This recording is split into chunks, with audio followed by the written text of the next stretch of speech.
नमो नमः। अत्र समुपस्थिताः अस्याः कार्यशालायाः आचार्य ललित कुमार त्रिपाठी महोदयाः, समुपस्थिताः अन्ये च प्रेयांसः छात्राश्च। मम व्याख्यानस्य विषयः विद्यते ज्ञानस्य स्वरूपं तस्य भेदाश्च। प्रामुख्येन न्यायदर्शनानुसारिणीं प्रमाणमीमांसाम् आधारीकृत्य इमं विषयं विवेचयिष्यामि। किञ्चित् प्रसंगानुसारं अन्यानपि विषयान् विचारयितुं शक्यते। नैयायिकास्तावत् परिभाषां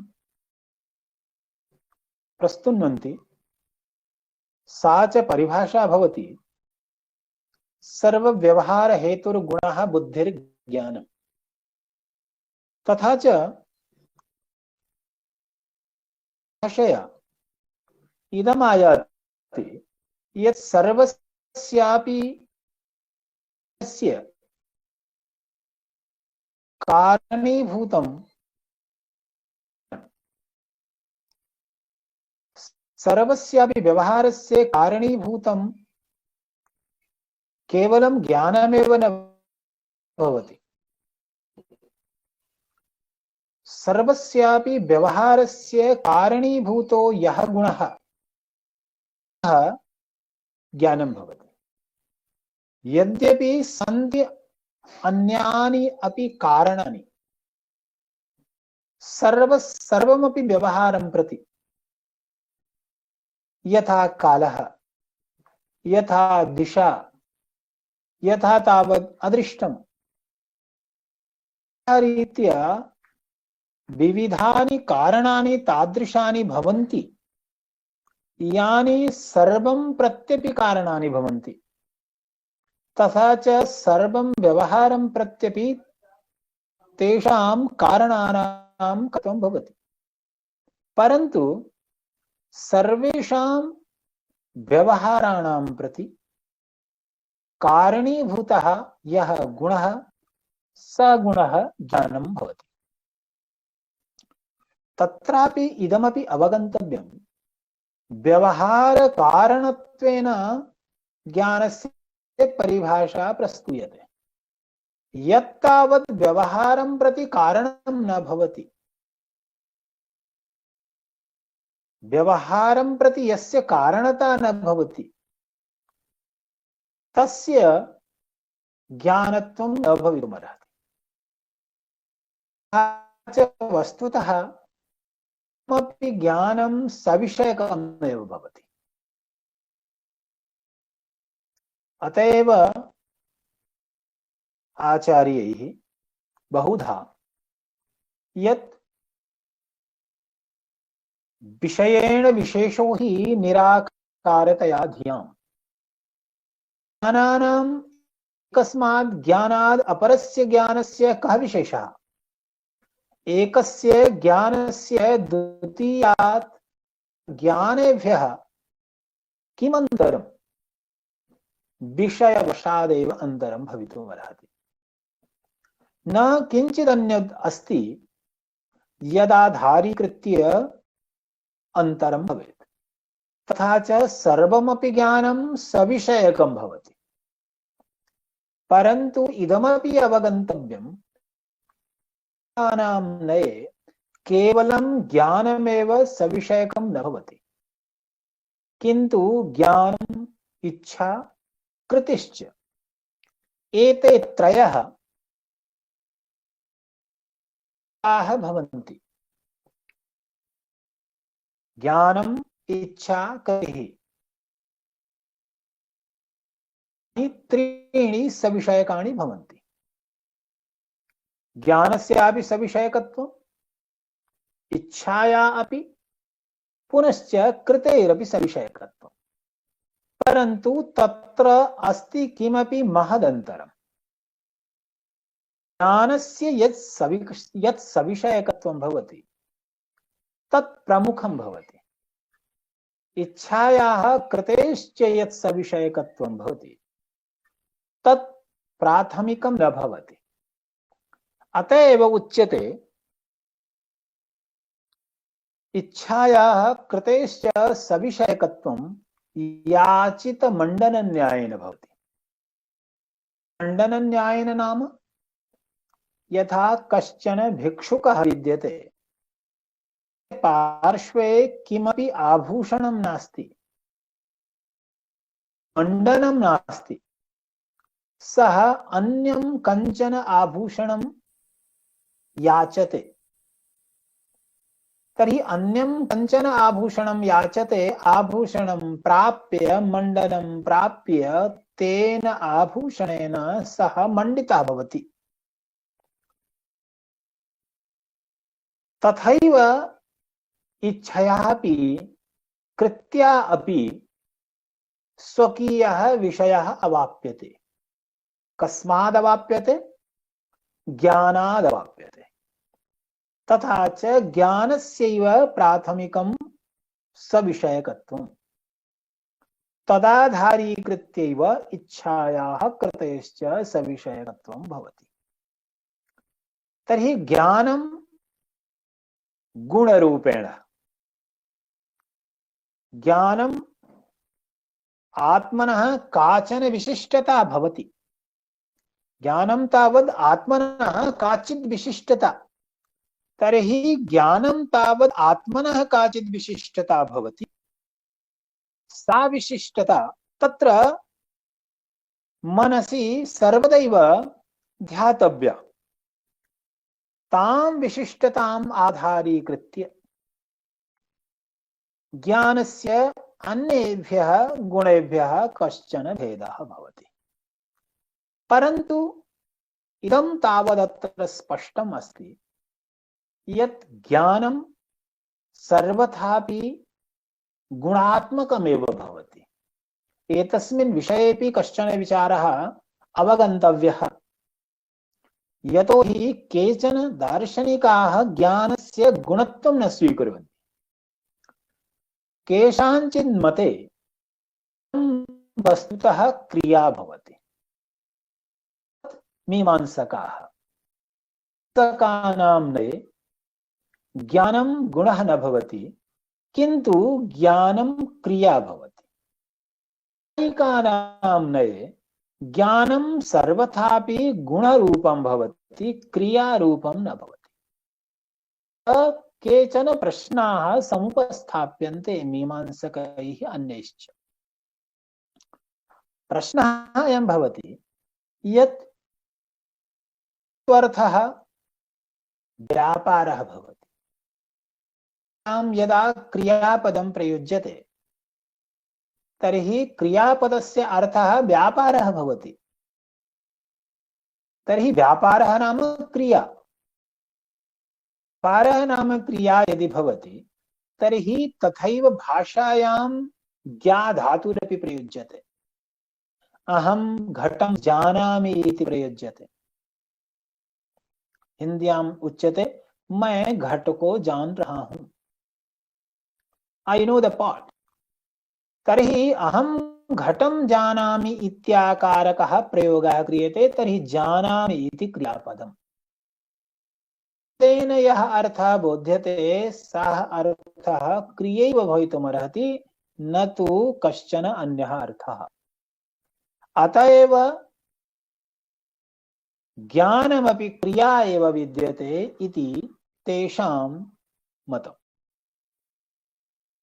परन्तु नैयायिकाः एवं वदन्ति, सर्वस्य धातोः अर्थाः सर्वथा क्रियात्मकाः एव न भवन्ति। केचन धातवस्तादृशाः अपि भवन्ति येषाम् अर्थाः क्रियारूपत्वेन अवगन्तुं न शक्यन्ते। उदाहरणतया सन्ति बहवः धातवः, परन्तु एकम् उदाहरणम् इति अत्र वक्तुं शक्यते। जयन्तभट्टेन न्यायमञ्जर्यां तदुदाहरणं प्रदर्शितम्। उच्यते गडि धातुरेकः धातुः विद्यते। गडि धातोः अर्थः भवति गडि वदनैकदेशे।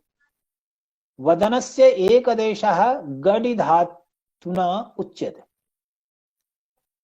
वदनस्य मुखस्य एकदेशः सः गडि धातुना उच्यते। अतएव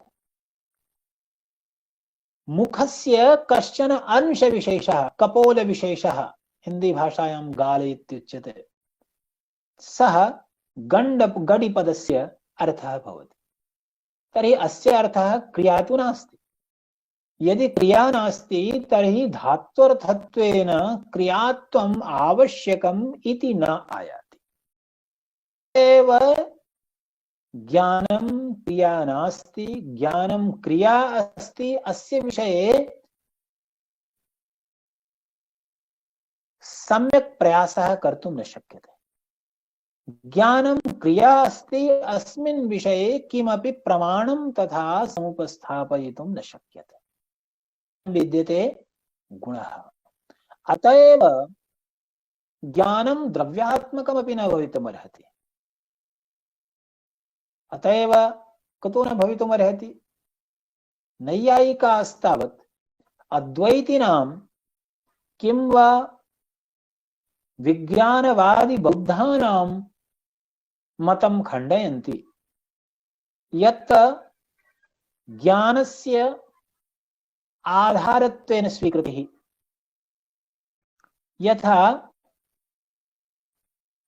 अद्वैतिनां मते शुद्धं यद् ब्रह्म सच्चिदानन्दात्मकं सदस्ति चिदस्ति तत् आनन्दं च अस्ति मम ज्ञानमेव। अतएव सच्चिदानन्दात्मकस्य ब्रह्मणः ज्ञानात्मकता स्वीक्रियते। उदयैः प्रोच्यते विषयकस्य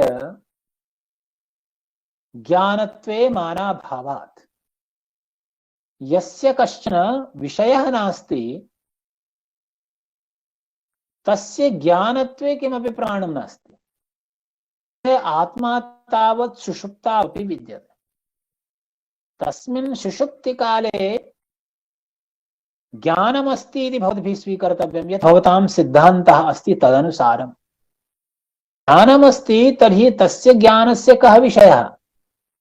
यदि सर्वाण्यपि वस्तूनि सर्वेपि विषयाः तस्य ज्ञानस्य विषयाः भवन्ति तर्हि सुषुप्तावपि सर्वज्ञत्वापत्तिः।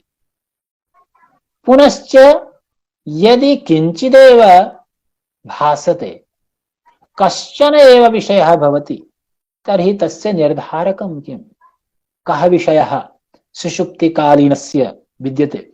अतएव नैयायिकाः एवं वदन्ति ज्ञानं न द्रव्यं, ज्ञानं न क्रिया, किन्तु ज्ञानं गुणः। तस्य गुणत्वं ते स्थापयन्ति। अनन्तरं ज्ञानस्य सर्वव्यवहार हेतुत्वं नाम साक्षात् परंपरया वा व्यवहार हेतुत्वं। कदाचित् साक्षात् व्यवहार हेतुत्वं मा भूत्, परन्तु परंपरयापि व्यवहार हेतुत्वम् अस्ति चेत् तर्हि व्यवहार हेतुत्वं तस्य स्वीकर्तव्यम्। तर्हि साक्षात् वा भवेत् परंपरया वा भवेत् व्यवहार हेतुत्वम् आवश्यकम्। तर्हि सर्वस्यापि ज्ञानस्य व्यवहार हेतुत्वं भवति। व्यवहारो नाम शब्द प्रयोगः। शब्दानां भवन्ति, तेषां प्रयोगाणां कारणं किम्? आधारः कः? आधारभूतं तत्त्वं भवति ज्ञानं। यन्न ज्ञायते सर्वथा तस्य कदाचिदपि व्यवहारः न भवति। तथा च अत्र अवगन्तुं शक्यते ह्यः मया किमपि अस्मिन् विषये प्रतिपादितमासीत् संक्षेपेण। वेदान्तिना यः सिद्धान्तः तेन सिद्धान्तेन नैयायिकानां सिद्धान्तस्य किम अन्तरं भवति?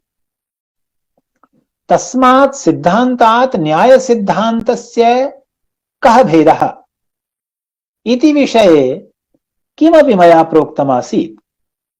तदिदम् आसीत् नैयायिकानां नये केवलं व्यावहारिकमेव जगद्विद्यते। केवलं व्यावहारिकाः एव विषयाः सन्ति। व्यवहारम् अतिक्रम्य किमपि न विद्यते। वेदान्तिनां मते तु स्तरद्वयम्, एकस्मिन् स्तरे व्यावहारिकं जगद् विद्यते, अपरस्मिन् स्तरे व्यावहारिकं जगद् नास्ति, केवलं पारमार्थिकमेव विद्यते। तच्च पारमार्थिकं विद्यते, वस्तु पारमार्थिकं तत्त्वं विद्यते ब्रह्म। अस्तु नाम न्यायस्य तु एषः निश्चयः यत् तदेव ज्ञानं भवितुमर्हति यत् व्यवहारं प्रति कारणं भवेत्। यत्तावद् व्यवहारं प्रति कारणं न भवति तस्य ज्ञानत्वं न स्वीकर्तुं शक्यते। तर्हि ज्ञानस्य इदं स्वरूपम्। इदानीं तावत् ज्ञानस्य भेदाः ये सन्ति तेषां विषये काचित् चर्चा करणीया। नैयायिकाः एवं ब्रुवते यत् ज्ञानं मुख्यतः द्विविधं भवति। एकं ज्ञानं स्मृतिरूपम्, अपरं ज्ञानम् अनुभवात्मकम्। स्मृतिरूपं ज्ञानम्, अनुभवात्मकं च ज्ञानम्। द्वयोरनयोः ज्ञानयोरिदम् अन्तरं भवति यत् स्मृतिरूपं ज्ञानं सर्वथापि संस्कारमात्रेण जन्यं भवति। परिभाषा उच्यते स्मृतेः संस्कारमात्रजन्यं ज्ञानं स्मृतिः। तर्हि यज्ज्ञानं संस्कारेणैव जन्यते, अर्थात संस्कारं विहाय किमपि अन्यत् यज्ज्ञानं प्रति कारणं न भवति, तज्ज्ञानं स्मृतिरूपं भवति। परन्तु एवं कथं भवितुमर्हति? स्मृतिं प्रत्यपि केषाञ्चित् अन्येषां कारणानाम् अपेक्षा भवत्येव। यथा आत्मा मनसा युज्यते, मन इन्द्रियेण, एषः क्रमः प्रत्यक्षस्य इन्द्रियमर्थेन। परन्तु आत्ममनोयोगस्य तु सर्वत्रापि कारणत्वं भवति। आत्मा मनसा न युज्यते चेत्, अर्थात आत्मनः मनसा योगः नास्ति चेत् तर्हि किमपि ज्ञानं न भवितुमर्हति। तर्हि न्यूनातिन्यूनं संस्कारः अपेक्षितः, अथ च आत्ममनोयोगः अपेक्षितः। यदि एकमपि किंचित् अपरं प्रविष्टम् आवश्यकं च, तर्हि संस्कार मात्रजन्यं तज्ज्ञानं न जातम्। यतोहि मात्रपदस्य अयमर्थः भवति यत् ज्ञानं प्रति केवलं यदि संस्कारस्यैव कारणता, तदानीमेव संस्कारमात्रजन्यत्वम् आयाति। यदा तु संस्कारात् भवति तदा तज्ज्ञानं संस्कारमात्रजन्यं। तर्हि कथंकारम्? इदं लक्षणम्, इयं परिभाषा समुचिता भवेत्। तत्र एवं समाधीयते यत् यदा उच्यते संस्कारमात्रजन्यं ज्ञानं स्मृतिः, तस्य अयमभिप्रायः नास्ति यत् ज्ञानसामान्यं प्रति येषां कारणानाम् अपेक्षा भवति तेषां व्यावृत्तिः, किन्तु विशिष्टानां कारणानां व्यावृत्तिः क्रियते। तर्हि विशिष्टानां कारणानां यदा व्यावृत्तिः क्रियते तदा तादृशं किमपि अन्यत् कारणम् अत्र नास्ति। अतएव संस्कार मात्रजन्यं ज्ञानं स्मृतिः इति रीत्या स्मृतेः परिभाषा सम्यक्तया वक्तुं शक्या। अथ च अपरा समस्या भवति, अर प्रश्नः भवति यत् अस्तु नाम इयं स्मृतिः, किं तावत् भवति अनुभवः, अनुभवस्य का परिभाषा? सामान्यतया अनुभव विषय एवं वक्तुं शक्यते, एवं अवगम्यते यत् अनुभवस्तावत् प्रत्यक्षात्मकः, प्रत्यक्षापरपर्यायः, परन्तु न तथा नैयायिकाः प्रत्यक्षापरपर्यायत्वेन अनुभवं स्वीकुर्वन्ति। किन्तु अनुभवः कश्चन पारभाषिकः, अनुभवपदं किमपि पारिभाषिकं भवति। कथं पारभाषिकं भवति? यते स्मृतिभिन्नं ज्ञानम् अनुभवः। यत् यत् किमपि ज्ञानं स्मृतितः भिन्नं भवति तत् सर्वमपि ज्ञानम् अनुभवपदेन बोध्यते। अतएव प्रत्यक्षमपि अनुभवः, अनुमानमपि अनुभवः, उपमानमपि अनुभवः, शाब्दबोधात्मकं ज्ञानमपि अनुभवः। पुनश्च न केवलम् इदमेव, अपितु अनुभवत्वेन कानिचित् अन्यान्यपि ज्ञानानि आयान्ति। कानि तानि ज्ञानानि? संशयोऽपि अनुभव एव इति अवगन्तव्यम्। तर्कोऽपि अनुभव एव, पुनश्च विपर्ययोऽपि अनुभव एव। अतएव अनुभवत्वेन स्मृतिभिन्नानां सर्वेषां ज्ञानानां वर्गीकरणं विधाय अनुभवस्य यथार्थ अयथार्थ क्रमेण विभागः नैयायिकैः क्रियते। तथा च नैयायिकाः एवं वदन्ति यत् अनुभवस्तावत् द्विविधः। एकः अनुभवः यथार्थः भवति, अपरस्तु अनुभवः अयथार्थः भवति। यथार्थत्वं नाम यथा अर्थः विद्यते तथा। पाश्चात्य दर्शन परंपरायाम् एकं पदम् आयाति, उच्यते, एकं पारिभाषिकं पदम् आयाति, उच्यते करेस्पांडेंस थ्योरी ऑफ ट्रूथ। सो तज्ज्ञानं सम्यक् ज्ञानं भवति विषयेण सह, यस्य ज्ञानस्य विषयेण सह संवादः भवति। यस्य ज्ञानस्य विषयेण सह संवादो न जायते परमात्मकं न भवति। तज्ज्ञानं वस्तुतः नॉलेज न भवति। तर्हि विषयेण सह संवादः अपेक्षितः। नैयायिकाः अपि प्रायशः तथैव अस्मिन् विषये वदन्ति, परन्तु नैयायिकानां यः सिद्धान्तः स सम्यक्तया विवेचितः, सुपरिभाषितश्च विद्यते। तथा च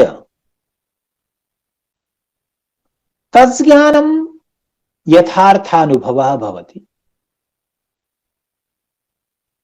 तज्ज्ञानं वस्तुतः सः अनुभवः एवं यदा प्रोक्तं यत् स्मृति भिन्नं ज्ञानम् अनुभवः, पुनश्च यथार्थानुभवः यः भवति स उच्यते प्रमा।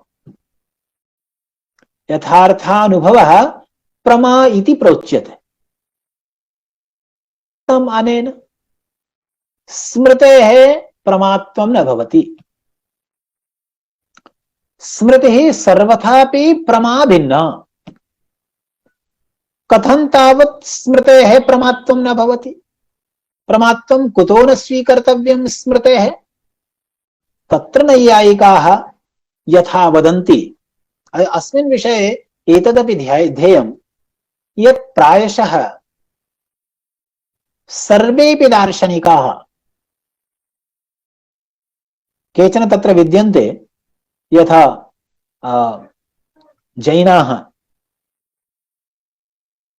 ते तावत् स्मृतेरपि प्रमात्वं स्वीकुर्वन्ति। परन्तु प्रायशः तथैव केचन अन्येपि वेदान्तिनः सन्ति ये स्मृतेः प्रमात्वं स्वीकुर्वन्ति। अद्वैत वेदान्तिनाम्नेपि प्रमात्वं तावत् द्विविधं परिष्क्रियते। एकं प्रमात्वं यत्र स्मृतिरपि अभिनिविष्टा भवति, अपरं प्रमात्वं यत्र स्मृतिः निविष्टा न भवति, स्मृतिः येन संकलिता न भवति। परन्तु सामान्यतस्तु अयमेव सिद्धान्तः विद्यते यत् स्मृतिः प्रमात्मिका न भवति। अतएव स्मृति कारणस्य प्रमाणान्तरत्वं न भवति। यदि तावत् स्मृतिः प्रमा स्यात् तर्हि प्रमाकरणं प्रमाणम् इति प्रोच्यते नैयायिकैः। तर्हि प्रमायाः स्मृति विशेषस्य कारणं करणं यद्भवति तस्यापि प्रमाणत्वं स्यात्। तस्य प्रमाणत्वं तु प्रत्यक्षानुमानोपमान शब्देभ्यः, यतो हि स्मृतिं प्रति प्रत्यक्षानुमानोपमान शब्दानां कस्यचिदपि प्रमाणत्वं न भवितुमर्हति, करणत्वं न भवितुमर्हति। परन्तु स्मृतेः प्रमात्वं न भवति इति हेतोः स्मृति कारणस्य प्रमाणत्वं कुतो न भवति इति प्रश्नः नैव समायाति। स्मृतेः प्रमात्वं कुतो न भवति इति विषये भिन्नाः दार्शनिकाः भिन्नं पक्षं स्थापयन्ति। यतो हि तत्र केचन दार्शनिकाः एवं सन्ति येषां कथनमिदमस्ति यत् तदेव ज्ञानं प्रमा स्वीकर्तुं शक्यते यज्ज्ञानम् अज्ञातार्थं ज्ञापयति, ज्ञानं तु अज्ञातार्थं न ज्ञापयति, प्रमा न स्वीकर्तुं शक्यं, प्रमा वा प्रमाणं वा। तथा च स्मृतेः कथमपि प्रमात्वं न भवितुमर्हति। कुतः? यतो हि स्मृतिस्तावत् ज्ञातमर्थमेव पुनः ज्ञापयति। यत् पूर्वं ज्ञातमासीत् तमेव अर्थम् इदानीं पुनः स्मृतिः ज्ञापयति।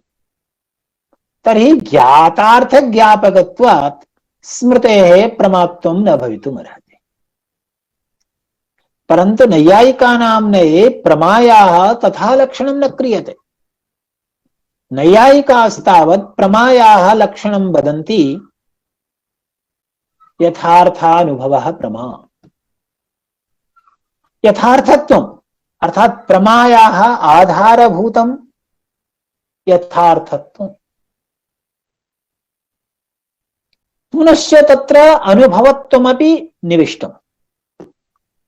स्मृतिः नैव यथार्था भवितुमर्हति, नैव वा तस्याः स्मृतेः अनुभवत्वमेव भवितुमर्हति। यद्यपि तर्कसंग्रहादिषु कतिचित् ग्रन्थेषु स्मृतेर्द्वैविध्यं प्रतिपादितं। तत्र उच्यते स्मृतिः यथार्था अपि भवति अयथार्था अपि भवति। परन्तु नैयायिकानां मान्यः सिद्धान्तः एषः एव भवति यत् स्मृतेः न वा यथार्थत्वं न वा तस्य अनुभवत्वम् अतएव स्मृतेः प्रमात्वं न भवितुमर्हति। उदयनाचार्यैः स्पष्टतया प्रोक्तमस्ति प्रश्नमुखेन, स्मृतेः याथार्थ्यमेव कुतः, कुतो न भवति याथार्थ्यं, तत्र कारणमिदं। स्मृतिस्तावत् न तस्मिन् काले विषयं विषयीकरोति, यस्मिन् काले विषयं स्मारयति, किन्तु पूर्वकालीनं विषयं विषयीकरोति। यथा यदि कश्चन जनः भवता मिलितः अनन्तरं 10 वर्षानन्तरं यदि भवान् तं जनं तन्मित्रं स्मरति, तर्हि 15 वर्षात् प्राक् यथा 10 वर्षात् प्राक् यथा तन्मित्रं स पुरुषः यथा अनुभूतः आसीत् तथैव स्मृतः भवति। एवं न भवति यत् तस्मिन् काले भवान् तं पुरुषं वर्तमान काले यथा सः विद्यते, इदानीम् अधुना यथा सः विद्यते तथा भवान् स्मरति, भवान् जानाति इति न भवति। अतएव स्मृतेः कदाचिदपि प्रामाण्यं न भवितुमर्हति इति नैयायिकानां सिद्धान्तः। तथा च प्रमात्वं कस्य भवितुमर्हति, यथार्थस्य अनुभवस्य। स्मृतिस्तु यथार्थापि न भवति, अनुभवात्मिका अपि न भवति इति तस्याः प्रमात्वं न भवितुमर्हति। कस्य प्रमात्वं, यथार्थानुभवस्य प्रमात्वं। तर्हि यथार्थानुभवस्तावत् व्याख्येयः, किं तावद् यथार्थत्वं वेद्यते। यथार्थत्वं नैयायिकानां नये तथा भवति, यः विषयः यत्र अस्ति सः विषयः यदि तत्र ज्ञायते तर्हि ज्ञानं यथार्थम्। अयम् अभिप्रायः, यथा विषये व्यवस्था विद्यते, यदि तथैव व्यवस्था ज्ञानेपि भवेत् तदा तज्ज्ञानं परमात्मकम् अस्ति। यदि तन्नास्ति चेत् तर्हि परमात्मकं तज्ज्ञानं न भवति। अतएव घटवद् भूतलम् इति ज्ञानं पश्यतु। घटवद् भूतलम्, यदि भूतले घटः अस्ति, ज्ञानं च भवति घटवद् भूतलम्, तर्हि इदं ज्ञानं परमात्मकं भवति। भूतले घटः नास्ति चेत् ज्ञानं जातं घटवद् भूतलमिति, तर्हि इदं ज्ञानं परमात्मकं न भवितुमर्हति। कुतः? यतो हि इदं ज्ञानं यथार्थं न भवति। यथा अर्थः तथा ज्ञानं नास्ति। अर्थः अस्ति घटाभाववद् भूतलम्। भूतले घटाभावः विद्यते, घटाभाववद् भूतलमिति अर्थः विद्यते।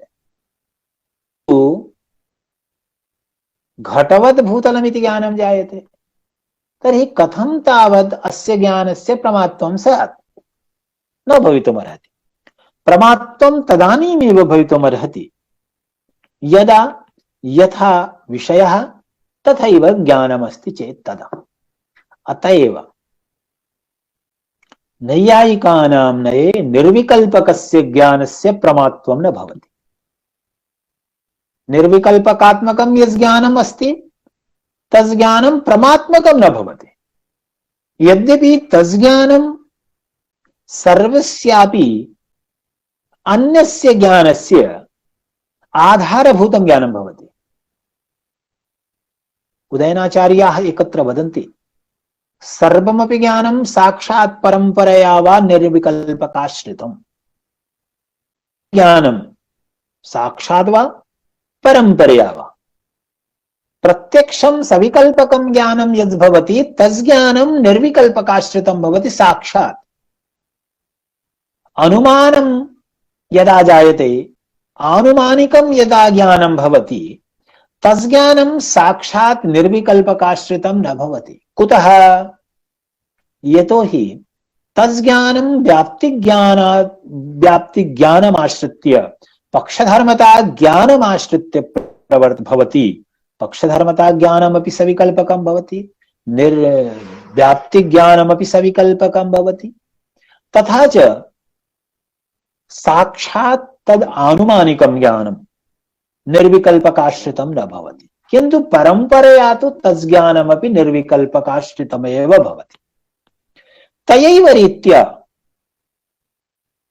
शाब्दमपि यज्ञानं तत् निर्विकल्पकाश्रितं भवति परंपरे। तर्हि सर्वमपि ज्ञानं साक्षात् वा भवेत् परंपरया वा भवेत् निर्विकल्पकाश्रितं भवति।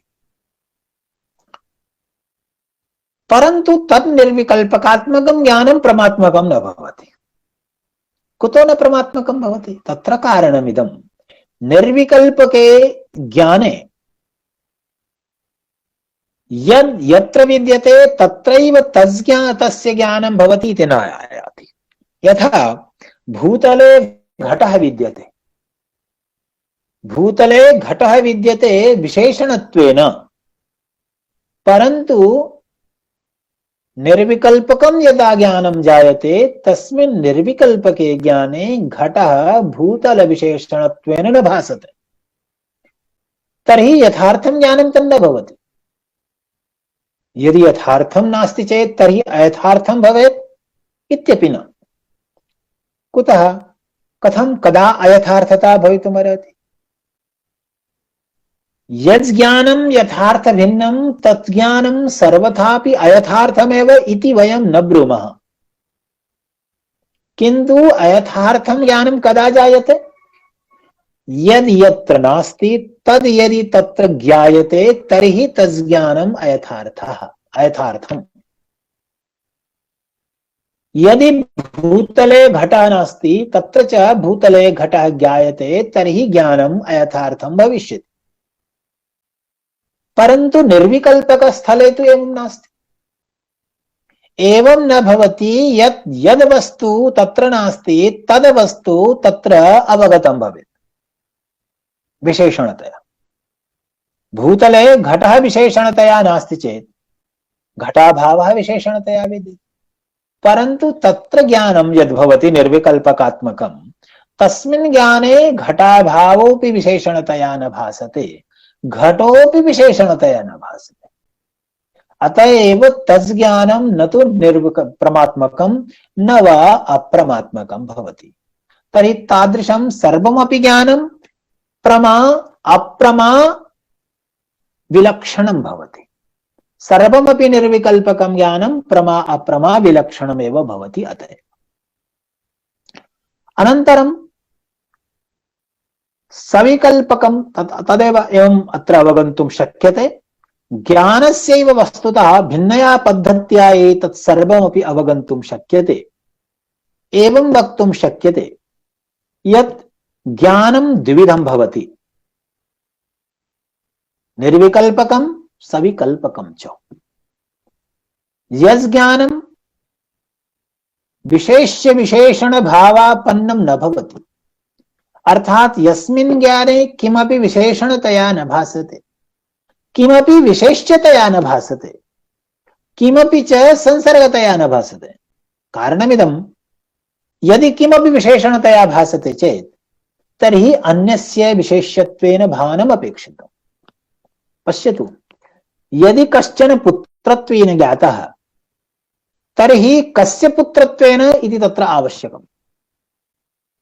यदि कश्चित् पितृत्वेन ज्ञातः तर्हि कस्य पिता इत्यपि तत्र ज्ञातमेव। च विशेषणत्वेन यदा किमपि ज्ञायते, कस्य विशेषणत्वेन तद् ज्ञायते एतपि ज्ञायते। तर्हि यस्य विशेषणत्वेन ज्ञायते तदेव विशेष्यमित्युच्यते। तथा च सर्वमपि ज्ञानं यद् विशेष्य विशेषण भावापन्नं भवति तत् सर्वमपि ज्ञानं सविकल्पकम्। यच्च ज्ञानं विशेष्य विशेषण भावापन्नं न भवति तत् ज्ञानं निर्विकल्पकं भवति। पुनश्च सविकल्पकं यज्ञानं तद्विविधम्।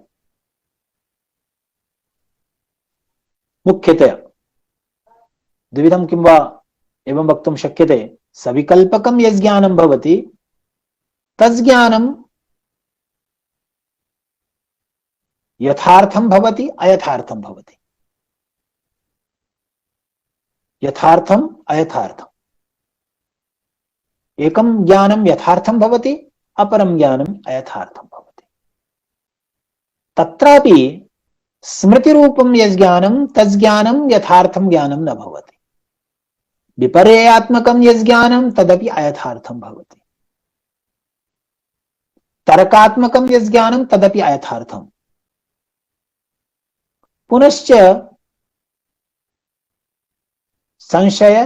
संशयोपि अयथार्थं ज्ञानं भवति।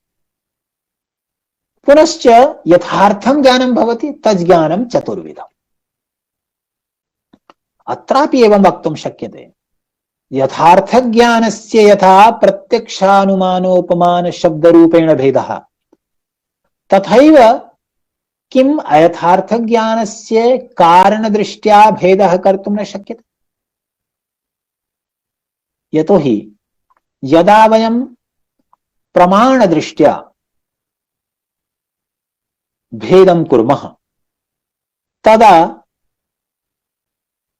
कारणम् आधारीकृत्य किं कारणम् इति आधारीकृत्य तस्य भेदः क्रियते। अन्यत्र तु अयथार्थानुभवस्य यथा व्याख्यानं क्रियते विपर्ययः संशयः पुनश्च तर्करूपेण तत्र कारणम् आधारीकृत्य तस्य भेदः न क्रियते अपितु तेषां स्वरूपम् आधारीकृत्य। संशयः कः भवति, संशयात्मकं ज्ञानं कीदृशं भवति, आत्मकं ज्ञानं तद् भवति यत्र पक्षद्वयं यज्ञानं दोलायमानं भवति। स्थाणुर्वा पुरुषो वा वह्निमान् न वा मनुष्यः वा पशुर्वा तत्र अनया रीत्या दोलायमानं यज्ञानं भवति तत्सर्वमपि ज्ञानं संशयात्मकं ज्ञानं भवति। यज्ञानं दोलायमानं नास्ति तज्ज्ञानं निश्चयात्मकं ज्ञानम् उच्यते। निश्चयात्मकं तज्ज्ञानं भवति यज्ञानं दोलायमानं न भवति। निश्चयात्मकं यज्ञानं वस्तुतः तु एवं अवगन्तुं शक्यते यत् निश्चयात्मकं यज्ञानं भवति तदेव ज्ञानं परमात्मकं भवितुमर्हति। परन्तु सर्वमपि निश्चयात्मकं ज्ञानं परमात्मकमेव न भवति। किञ्चित् निश्चयात्मकं ज्ञानं विपर्यासरूपम् अपि भवति। तत्र तु प्रत्यक्षेपि भ्रमः भवितुमर्हति, अनुमानेपि भ्रमः भवितुमर्हति, शब्देपि भ्रमः भवितुमर्हति, उपमितावपि भ्रमः भवितुमर्हति। यदा तावत् इन्द्रियार्थ सन्निकर्षस्तथा न विद्यते, सम्यक्तया इन्द्रियार्थ सन्निकर्षः नास्ति, तदा प्रत्यक्षमपि भ्रमात्मकं भवितुमर्हति। निश्चयः यदा कश्चन शुक्तिकां रजतत्वेन जानाति इदं रजतमिति, तत्र इदं रजतम् इति ज्ञानस्य रजते जायमानात् इदं रजतम् इति ज्ञानात् किञ्चिदपि अन्तरं न भवति। कश्चनापि विशेषः तत्र न अवगम्यते। अनन्तरं तु विशेषः अवगम्यते। कदा? प्रवृत्त्यनन्तरं। सा तु अन्या कथा। परन्तु ज्ञानकाले भ्रमप्रमयोः किमपि अन्तरं न प्रतीयते। तर्हि विपर्यासस्यापि निश्चयात्मकत्वं भवति। अथ तु प्रत्यक्षानुप्रत्यक्षम् अनुमितिः उपमितिः शाब्दबोधः अनया रीत्या चत्वारः अनुभवाः भवन्ति। प्रमाणां चातुर्विध्यं भवति। परन्तु संशयस्य विचारयितुं शक्यते। संशयः यः भवति स संशयः कस्मिन् निवेष्टव्यः? सोऽयं संशयः जायते चेत् तर्हि कारणदृष्ट्या यदा विचारयामः तर्हि स संशयः कथं जायते? कया प्रक्रियया संशयः जायते? किं वा आनुमानिकी एषा प्रक्रिया?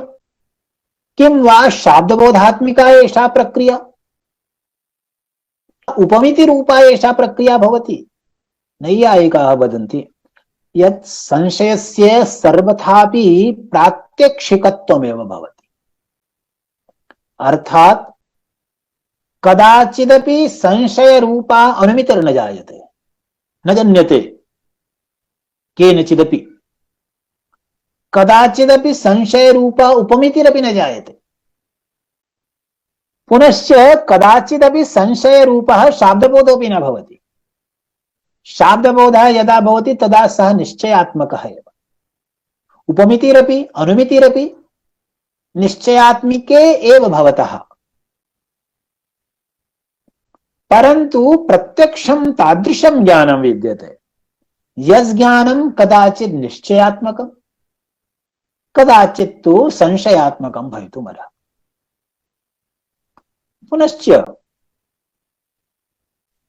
तृतीयोऽपि कश्चन प्रकारः विद्यते अयथार्थानुभवस्य। स प्रकारः भवति तर्करूपः। तर्कस्य विषये प्रोच्यते व्याप्यारोपेण व्यापकारोपस्तर्कः। यदि वयं विचारयामश्चेत् तर्हि कोऽयं तर्कः वस्तुतः? वस्तुतस्तु केचन दार्शनिकाः ज्ञानविचारयोर्भेदं स्वीकुर्वन्ति। ज्ञानम् अन्यत्, विचारस्तु अन्यः। यथा आचार्य शंकर भगवत्पादाः एवं वदन्ति। ते एवं वदन्ति ज्ञान ध्यानयोर्मध्ये कश्चन विशिष्टः भेदः। कः भेदः? ज्ञानं तावत् वस्तुतन्त्रं, ध्यानं तावत् वस्तुतन्त्रं न भवति। ध्यानं तावत् मानसी क्रिया, ज्ञानं तु वस्तुतन्त्रं। तथा च किं भवति? ज्ञानं क्रिया न भवति, ध्यानं तु क्रिया भवति। क्रिया ज्ञानयोः मध्ये कः विवेकः? आचार्य शंकर भगवत्पादैः प्रोच्यते क्रिया हि नाम सा या कर्तुम् अकर्तुम् अन्यथा कर्तुं शक्या। सा क्रिया भवति या कर्तुमपि शक्या, अन्यथा कर्तुमपि शक्या, अकर्तुमपि शक्या। परन्तु ज्ञानं तथा न भवति। ज्ञानं तादृक् भवति यत्र यदि कारणसामग्री समवहिता अस्ति तर्हि तस्यां कारणसामग्र्यां संपूर्णायां ज्ञानं जायते एव। अतएव न कश्चिदपि चिन्तयति, न कश्चिदपि विचारयति यत् तादृशं किंचित् जानीयाम् यद् अस्माकं कृते हितकरं नास्ति, परन्तु तदपि ज्ञायते। न कदाचिदपि तथा चिन्तयामः, न कश्चिदपि वाञ्छति यत् सः कदाचिदपि जानीयात् यत् तस्य शत्रुः समृद्धः सञ्जातः, परन्तु यदा तस्य सुशोभनं भवनं, सुन्दरं कारयानम्, अन्यदपि धनसमृद्धिः दृष्टा भवति, तदा इदं ज्ञानं जायते एव। अनिच्छतः अपि एतादृशं ज्ञानं जायते यत् मम शत्रुः समृद्धः।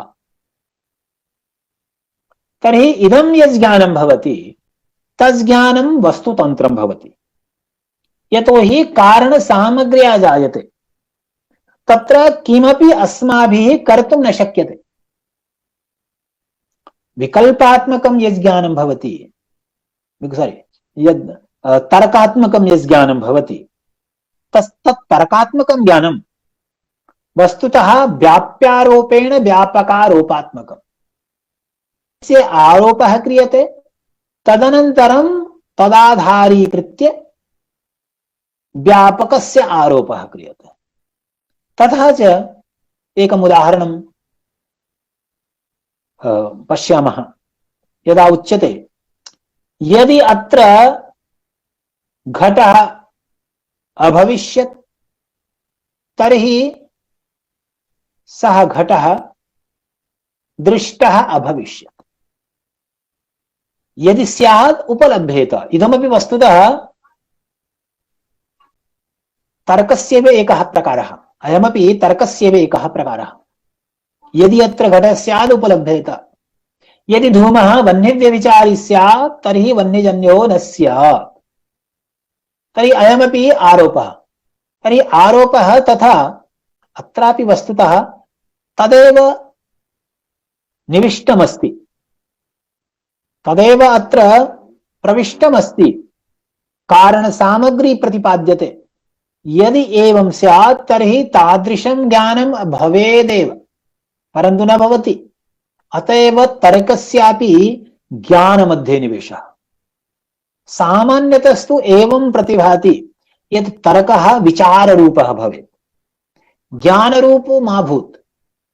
यतो हि तत्र अस्माभिः किमपि क्रियते, अस्माभिः तत्र किमपि क्रियते, परन्तु नैयायिकास्तावत् तर्कस्यापि ज्ञानात्मकतामेव स्वीकुर्वन्ति। तर्हि तर्कोपि ज्ञानमेव, परन्तु यथार्थानुभवस्य ये भेदाः प्रत्यक्षम्, अनुमानम्, अनुमितिः, उपमितिः, शाब्दबोधश्च, अनया रीत्या चत्वारः भेदाः क्रियन्ते यथार्थानुभवस्य। तत्र कारणमिदं यत् एताः केवलं चत्वारः अनुभवाः सन्ति। एते केवलं चत्वारः अनुभवाः सन्ति। इमाः केवलं चतस्रः प्रमाः सन्ति। यत्र वस्तुनः तत्त्वं सम्यक्तया ज्ञायते, यथार्थं ज्ञानं यत्र भवति। तथा च एते चत्वारः अनुभवाः यथार्थानुभवाः, तेषां यत् कारणं भवति तदुच्यते प्रमाणं। यतो हि यथार्थानुभवः एव प्रमापदभाग् भवति। तत्र एवम् अवगन्तुं शक्यते यत् प्रमा यथार्थानुभवत्वं न्यायरीत्या एवं परिष्क्रियते यत् तदवति तत्प्रकारको अनुभवः यथार्थः। वस्तुतस्तु सर्वोऽपि स एव अनुभवः यथार्थत्वेन अवगन्तुं शक्यते। यत्र तदवति तदवत्वं तत्प्रकारकत्वम्। अर्थात यद वस्तु यत्र विद्यते, मया पूर्वमुक्तमासीत्, प्रतिपादितमासीत्, यद वस्तु यत्र विद्यते तद वस्तु तत्र प्रकारतया अवगम्यते, विशेषणतया अवगम्यते। तर्हि तज्ज्ञानं सः अनुभवः यथार्थानुभवत्वेन परिगणितः भवति।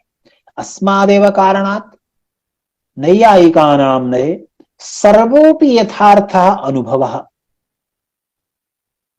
निश्चयात्मकः एव भवति।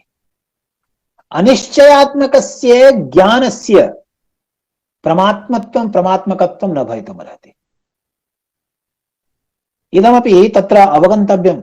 केचन दार्शनिकाः तथा सन्ति येषां नये अनिश्चयात्मकस्यापि ज्ञानस्य प्रमात्मत्वं भवति। यथा बौद्धाः तेषां नये यत् प्रत्यक्षं भवति, प्रत्यक्षं कल्पनापौढम् इति रीत्या प्रत्यक्षस्य स्वरूपं प्रदर्श्यते, तत्र विषयस्य ज्ञानमस्ति, परन्तु एवं न वक्तुं शक्यते यत् तज्ज्ञानं विषयस्य निश्चयः अस्ति। यतो हि निश्चयात्मकत्वम् इन्द्रियस्य नास्ति। इन्द्रियद्वारा निश्चयः न जन्यते। इन्द्रियद्वारा केवलं संवेदनमेव उत्पाद्यते।